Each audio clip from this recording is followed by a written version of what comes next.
There is a narrow stretch every July when your perennial garden decides what kind of autumn it is going to give you.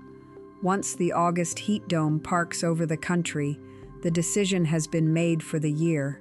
Beds that get the right attention in the next 2 weeks push color clear into October.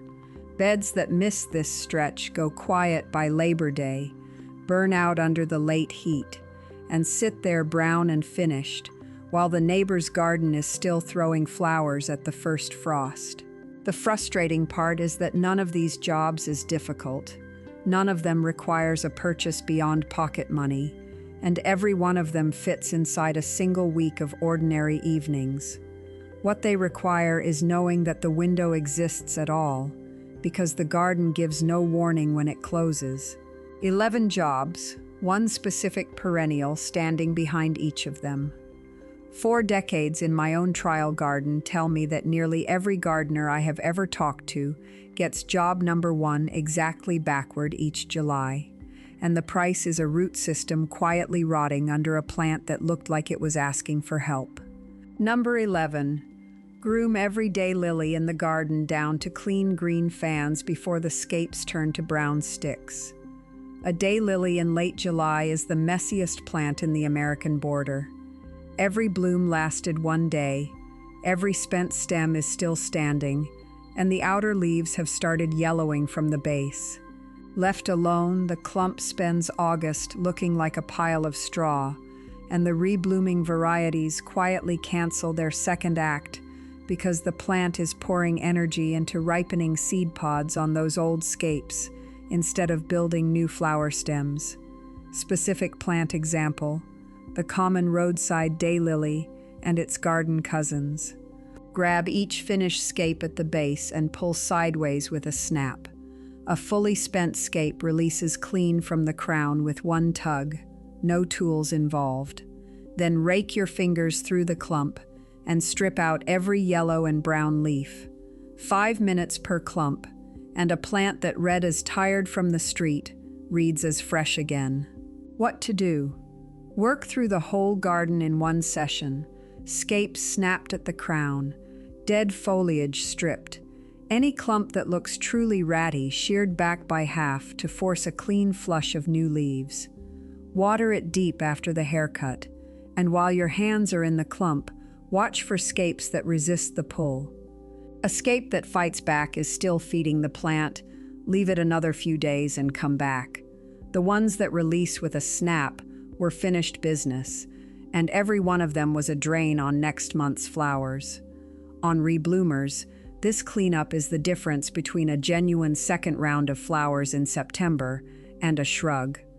On the once bloomers, it is the difference between a border that looks maintained and a border that looks abandoned, which matters more than most gardeners admit, because a tidy daylily clump makes everything planted behind it look deliberate. 4 decades in the trial garden, and the pattern has never broken. The daylilies groomed before August rebloom. The ones left holding their seed pods do not. Number 10. Get a soaker hose or drip line under your thirstiest perennials before the hottest weeks arrive, because overhead sprinkling in August is where fungal season begins. Overhead water in high summer loses a huge share to evaporation before it ever reaches the root zone, and everything that lands on the leaves in the evening sits there all night as an open invitation. Specific plant example: bee balm. A stand of bee balm that gets sprinkler water on its foliage at dusk in late July will show the first gray dusting of powdery mildew within the week, and by the last week of August, the whole colony looks like it was rolled in flour. The identical stand, fed by a soaker hose snaked along the soil line, running slow in the early morning twice a week, holds clean foliage into fall. What to do? Lay soaker hose through the beds now, weave it within a hand's width of each crown, and pin it down before the plants close over it. Run it long and slow, an hour or more, so moisture drives down past where the roots actually live. Test your depth once. Dig a small hand trench beside the hose after a run, and see how far the dark, wet soil goes. If it stops 3 inches down, run it longer next time. The old screwdriver trick still works too. If an 8-inch screwdriver slides into the bed with easy pressure, moisture is where it belongs. One more argument for the hose on the ground: the water bill. A soaker line puts nearly everything it carries into the root zone, while a sprinkler running through an August afternoon donates a third of its output straight to the sky. Same gallons on the meter, half the garden benefit. And if the beds are large, put the whole arrangement on a cheap mechanical timer at the spigot. Because the most common failure of deep watering is not the equipment, it is the gardener who walked inside and forgot the hose was running until bedtime. 4 decades of trial beds say the difference between an August garden that survives and one that thrives is not how often the water ran, it is how deep it went and whether the leaves stayed dry while it happened. Number 9. Walk every bed and rebuild the mulch that July has already eaten. Mulch laid in spring does not sit still. It settles, it breaks down, it washes toward the low spots, and by the last week of July, most beds that started the season with a thick blanket are showing bare soil in patches nobody notices from the porch. Bare soil in August is a radiator. Surface temperatures on exposed dark soil in full afternoon sun run hot enough to injure shallow roots outright and to bake off irrigation water within hours of applying it. Specific plant example: astilbe, the moisture hostage of the shade border.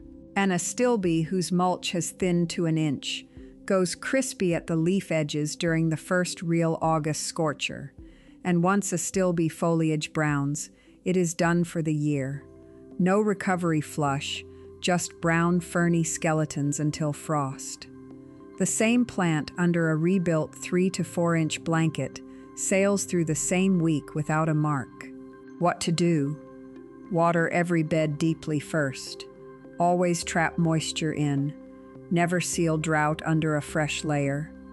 Then top every thin spot back up to 3 or 4 inches with shredded bark or clean straw, and hold the material a couple of inches off every crown, because a buried crown in a humid August is a rotted crown by September.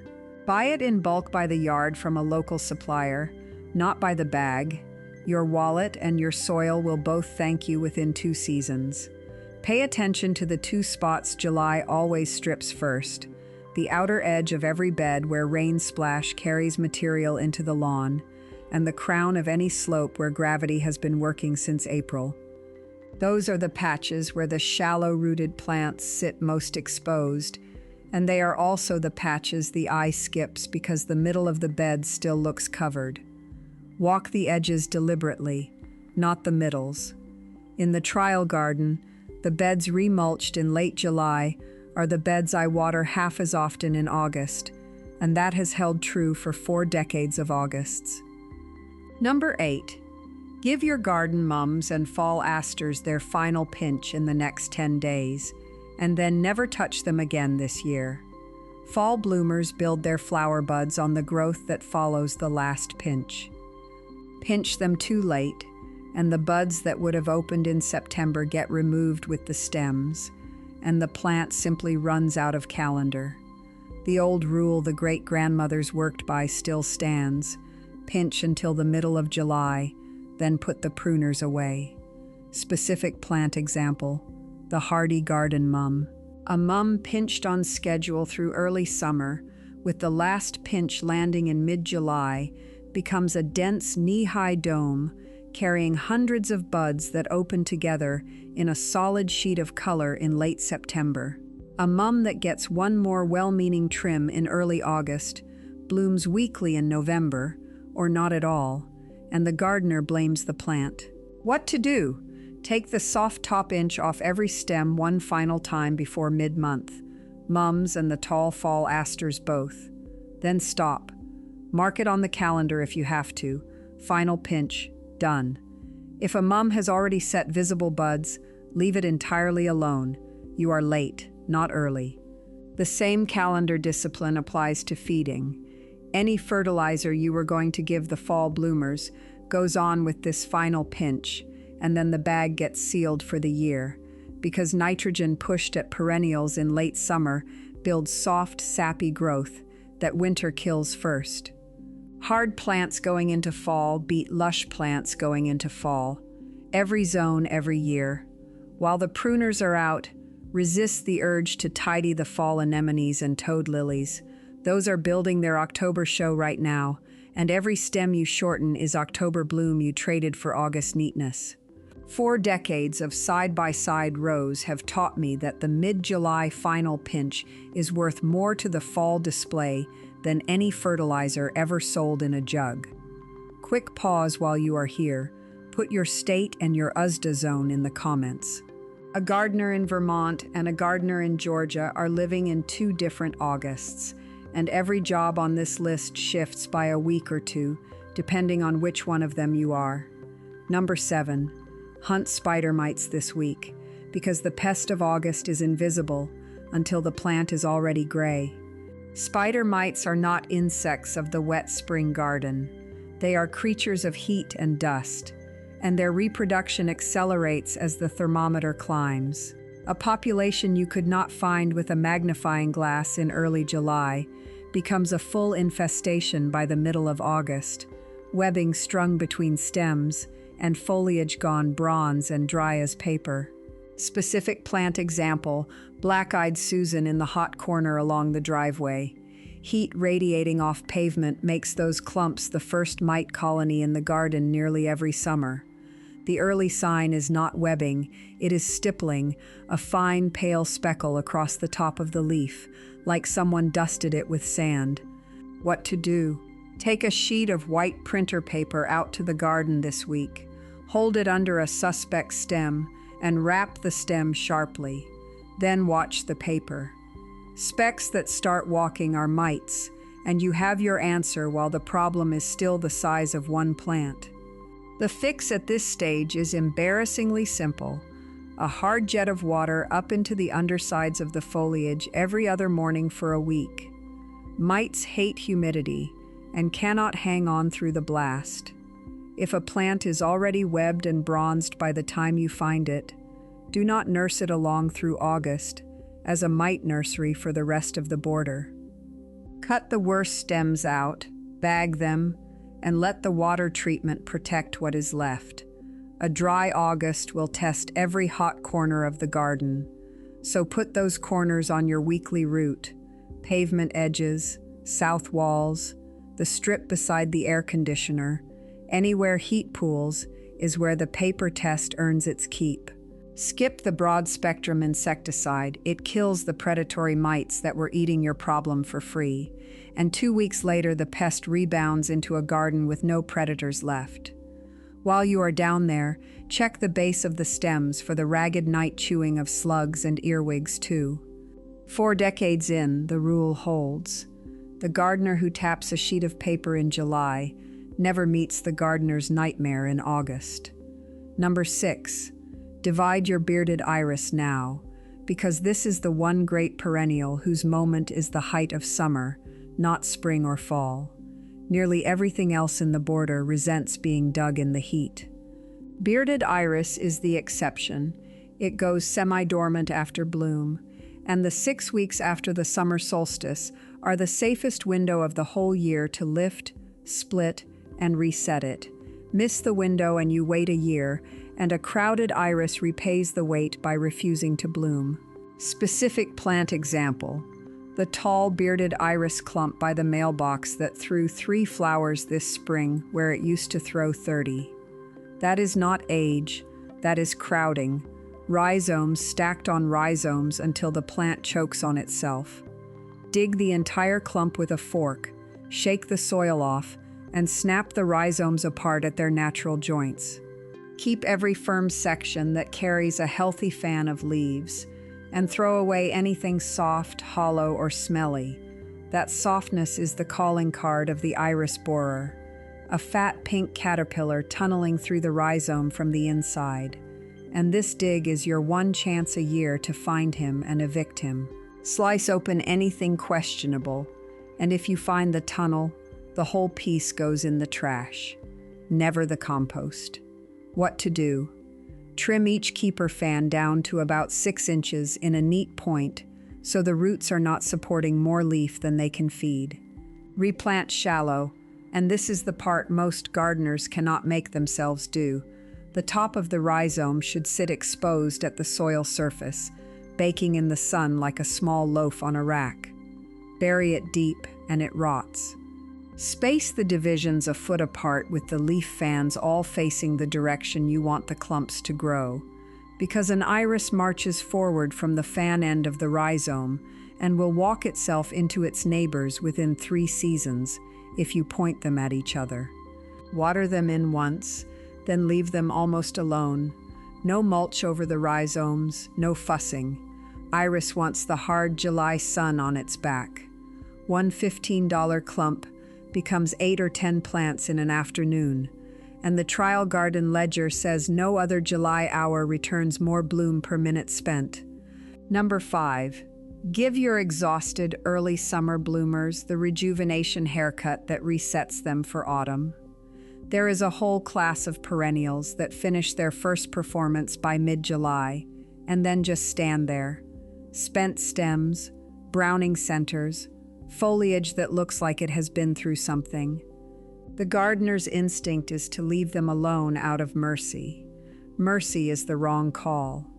These plants respond to a hard cutback in high summer by throwing an entirely fresh mound of foliage, and several of them will hand you a respectable second bloom on top of it. Specific plant example, the Shasta daisy. By the 3rd week of July, a Shasta clump is a thicket of dead white heads on stiff brown stalks, and it will hold that pose until October if you let it. Cut the whole plant back to the fresh low leaves at its base, the ones already waiting down there in the shade of the old stems, and within 3 weeks you have a tidy green cushion, often carrying a scatter of new September flowers. What to do? Same treatment, plant by plant. Lady's mantle sheared to the ground when the foliage scorches, back in 2 weeks looking like May. Spiderwort cut to 4 inches when it flops apart at midsummer. Hardy geraniums mowed back hard for a clean autumn mound. Perennial salvia and catmint on their second shearing of the season if the first flush regrowth has finished. The plant will look punished for 10 days, and every visitor to the garden will ask what happened. Hold your nerve. 2 rules make the haircut safe in high summer. First, cut in the cool of the evening or on a cloudy day, never at noon on a scorcher, because the low foliage you are exposing has been living in shade and needs a gentle introduction to full sun. Second, water deeply the same day you cut, every time, no exceptions. A hard cutback followed by a dry week is how gardeners turn a rejuvenation into a funeral. In 4 decades of trial rows, the perennials cut back hard in late July have entered September looking younger than the ones that were spared every single year. Number 4, take cuttings this week and turn your existing perennials into next year's plant budget. July is softwood cutting season, the one stretch when a snipped stem tip carries enough stored energy to grow its own roots in a jar of soil on the shady side of the porch. The garden centers charge $12 to $20 for what your boarder will hand you for free right now, and almost nobody takes them up on it. Specific plant example, dianthus, the old cheddar pinks edging the front walk. Reach into the mat, find the short non-flowering shoots, and pull each one out with a little heel of the older stem attached, the way gardeners took slips a century ago. Tuck a dozen of those slips around the edge of a pot of gritty, damp soil. Set the pot in bright shade.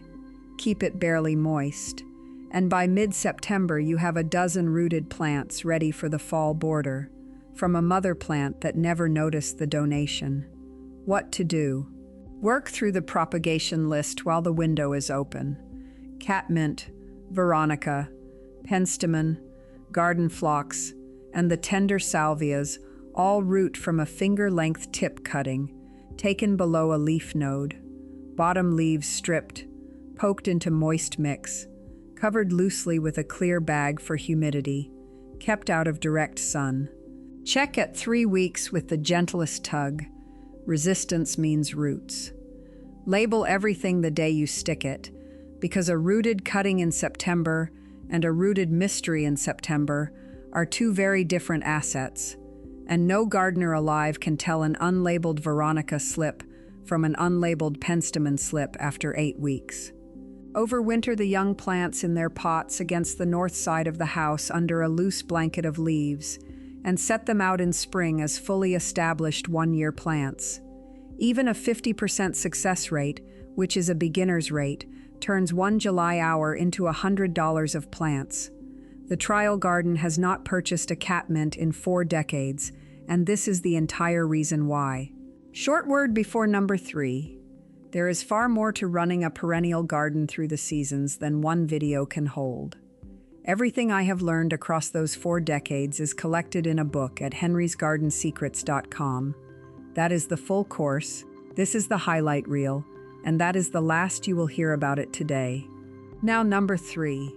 Walk your garden with your phone this week and map every gap while the gaps can still be seen, because the fall bulb catalogs are open right now and the good varieties sell out by Labor Day. This is the planning job disguised as a stroll. In April, you cannot remember where the August holes were. In August, you are standing in them. Specific plant example, the daffodil. The stretch of bed that went blank after the peonies and iris finished is exactly where 200 daffodils belong, and the only way you will know its exact shape in October, when the bulbs arrive and the bed is a jungle of asters, is the photograph you take this week. What to do? Shoot every bed from the same angles you would view it from the house, then walk it slowly and note the specifics. The dead zone behind the daylilies, the front edge that has no September interest, the corner that needed alliums punching up through it. Then sit down with the catalogs while the pictures are fresh and order for October delivery daffodils and alliums by the 100 rather than the dozen, because bulbs read as a statement in drifts and as a mistake in pairs. Order now, plant when the soil cools.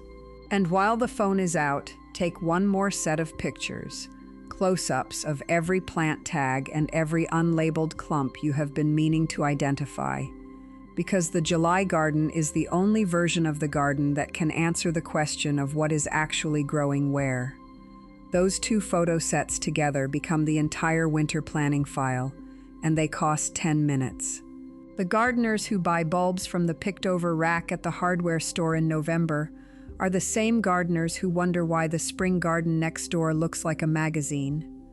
4 decades of Octobers have been planted from photographs taken in July, and not one of those photographs has ever been wasted.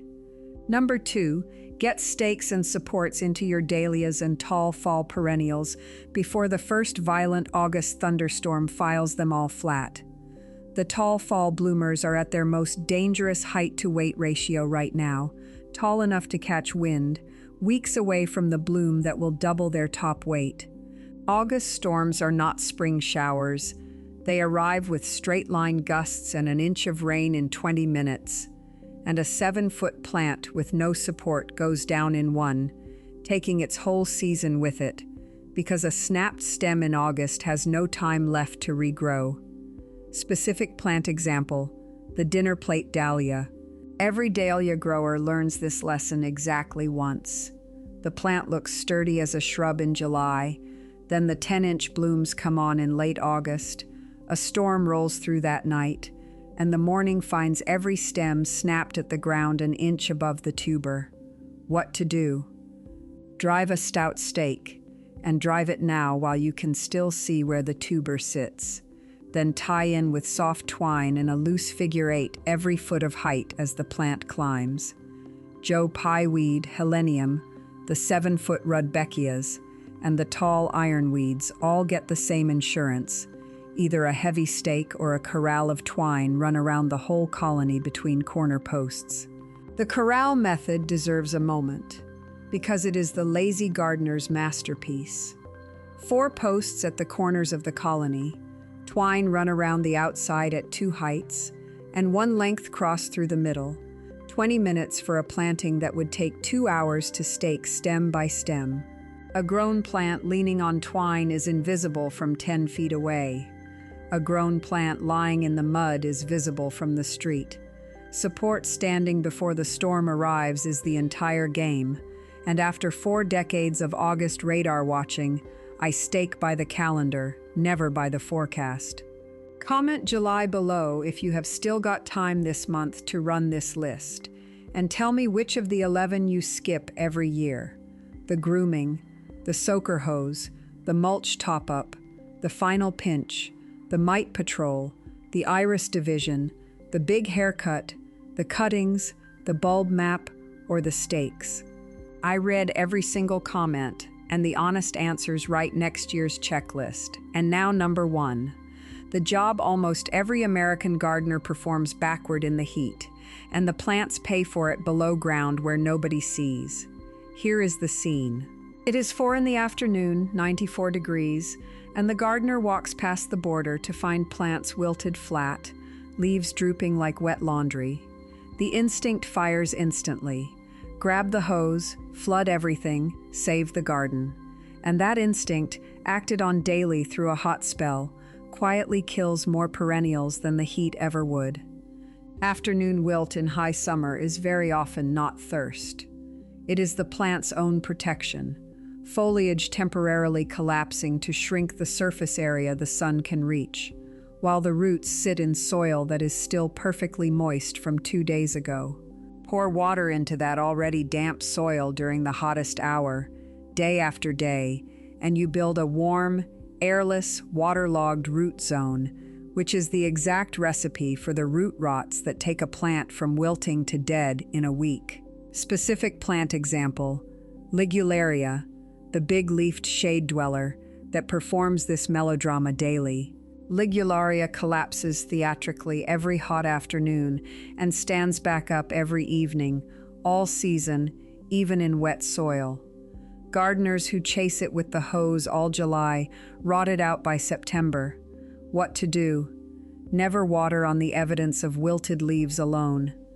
Push a finger, or that 8-inch screwdriver, into the soil beside the crown. Damp at depth, walk away, and check the same plant at 7 the next morning. Still wilted at sunrise, that is real drought stress. Water it deep, right then, at the base. Recovered overnight, it was heat theater, and the hose stays coiled. Morning tells the truth in a summer garden. Afternoon lies. Learn the short list of dramatists while you are at it. Ligularia, hydrangea, astilbe in sun, the big-leafed hostas, and newly planted anything. All of them collapse on cue in afternoon heat and stand back up by supper. Then learn the plants that never fake it, the sedums, the coneflowers, the Russian sage. When one of those drought-proof stoics wilts, believe it immediately. That is a plant in real trouble, and the finger test is a formality. That single test, learned in year 6 of 4 decades and applied ever since, has saved more plants in my trial garden than every product on the garden center shelf combined. 11 jobs in 1 July window. Miss them, and August takes the garden apart 1 bed at a time. Finish them, and the border runs on rails clear into fall. Groom the daylilies, lay the soaker hose, rebuild the mulch, final pinch on the mums, paper test for mites, divide the iris, hard haircut for the tired bloomers, pocket the free cuttings, photograph the gaps and order the bulbs, stake before the storm, and check the soil before you ever trust a wilted leaf. Get those 11 done, and the autumn garden is already written.